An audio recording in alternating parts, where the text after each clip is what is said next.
अस्सलाम वालेकुम, my name is सदा काकड़ एंड आज की वीडियो के साथ हमारा टॉपिक है फंक्शन ऑफ कार्बोहाइड्रेट, जो कि सिंपल एक छोटा सा टॉपिक है बट इम्पोर्टेंट बहुत है। अब कार्बोहाइड्रेट के फंक्शंस क्या है हमारे पास। ये हमारे पास जो 5 कार्बन वाला शुगर होता है जिसको हम पेंटोस बोलते हैं, ये भी तो कार्बोहाइड्रेट है। वो 5 कार्बन वाला शुगर है, तो ये हमारे पास डीएनए एंड आरएनए में यूज़ होता है। फंक्शन यही है ना कि कार्बोहाइड्रेट कहाँ कहाँ पे काम करता है। तो पेंटोस शुगर जो है वो डीएनए में और आरएनए में काम करता है। लाइक कि ये मैंने एक न्यूक्लियोटाइड बनाया है जो कि डीएनए और आरएनए में यूज़ होता है। अब इसमें 5 कार्बन वाला शुगर पेंटोस आता है और एक साइड पे फॉस्फेट ग्रुप लगा होता है और एक साइड पे हमारे पास नाइट्रोजीनियस बेसिस लगी होती है। यानी 5 कार्बन शुगर जो है डीएनए में भी यूज़ होता है और आरएनए में भी यूज़ होता है और ये हेल्प करता है कोएंजाइम बनाने में। कोएंजाइम लाइक के एनएडी से एनएडीपी बनाने में ये मदद करता है। तो कौन सा क्या मदद करता है? ये पेंटोस मदद करता है कोएंजाइम बनाने में एनएडी से एनएडीपी में कन्वर्ट करने के लिए। यहाँ पे भी इसकी हेल्प है, यहाँ पे भी इसकी हेल्प है। दूसरा हमारे पास इसमें आता है डाइसेक्राइड। डाइसेक्राइड क्या रोल प्ले करता है? हमने पढ़ा था ना कि जब दो सेक्राइड यानी दो मोनोमर्स जब मिल जाते हैं वो कोई और चीज़ बना लेते थे, थर्ड मॉलिक्यूल बना लेते थे। जैसे कि माल्टोस का था। माल्टोस में क्या होता था कि एक ग्लूकोज आता था, दूसरे ग्लूकोज के साथ मिलकर वो हमारे पास माल्टोस बना लेता था। और माल्टोस क्या फंक्शन करता है? यानी डाइसेक्राइड। तो ये हमारे पास 3 चीज़ें थी ना। ये डाइसेक्राइड हमारे क्या पास कौन से फंक्शन परफॉर्म करते हैं? ग्लूकोज जो है वो मेन सोर्स है किसी लिविंग ऑर्गेनिज्म के लिए। तो माल्टोस जो है जब दो ग्लूकोज मिल जाते हैं मोनोमर्स सिंपल यूनिट्स, वो आके माल्टोस बना लेते थे। माल्टोस जो है वो अल्कोहल में यूज़ होता है। अल्कोहल में नहीं, शराब वगैरह बनाने में माल्टोस यूज़ होता है।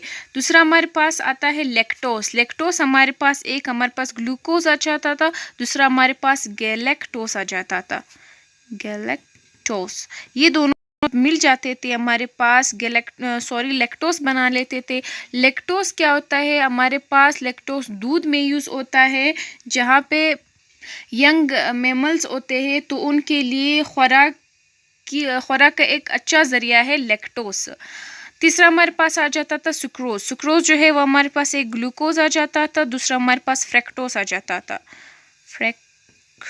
टोस आ जाता था। ये दोनों जब मिल जाते थे हमारे पास सुक्रोज बना लेते थे। सुक्रोज हमें पता है कि हमारे पास एनर्जी का अहम ज़रिया है। ये हमारे पास पौधों में पाया जाता है और कमर्शियली हम इसको शुगर बीट या शुगर केन से हम मतलब हासिल कर लेते हैं। और हमारे पास सिंपल सुक्रोज क्या है? चीनी है, आम रोज़मर्रा ज़िंदगी में जब हम यूज़ करते हैं। तीसरा हमारे पास आता है पॉलीसेक्राइड। यानी पॉलीसेक्राइड क्या फंक्शन करता है? पॉलीसेक्राइड मैंने बताया था जब छोटे छोटे मोनोमर्स मिल जाते हैं तो एक बड़ा पॉलीमर बना लेते हैं जिसको हम पॉलीसेक्राइड बोलते हैं। पॉलीसेक्राइड एज अ फूड भी हमें बहुत मदद देती है। और दूसरा ये है कि एनर्जी स्टोर। यानी मैंने बताया था कि अगर प्लांट में ग्लूकोज जो है वो स्टोर होता है उसको हम स्टार्च बोलते हैं। जो ग्लूकोज वुमन बॉडी में यूज़ होता है यानी लिविंग ऑर्गेनिज्म में यूज़ होता है तो उसको हम ग्लाइकोजन बोलते हैं। लिविंग ऑर्गेनिज्म में ग्लाइकोजन के फॉर्म में, स्टार्च पौधों में।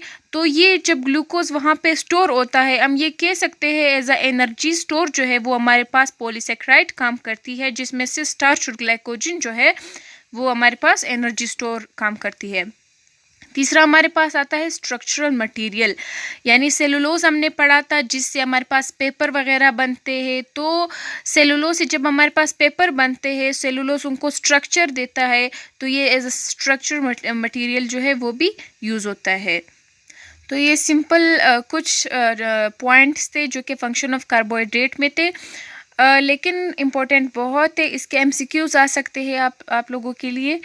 तो ये हमारे पास कार्बोहाइड्रेट जो टॉपिक था वो ख़त्म हुआ। इसके बाद हम तीसरा बायोलॉजिकल मॉलिक्यूल कंटिन्यू करेंगे जो हमारे पास लिपिड होगा। फिर फोर्थ पढ़ेंगे जो हमारे पास न्यूक्लिक एसिड होगा।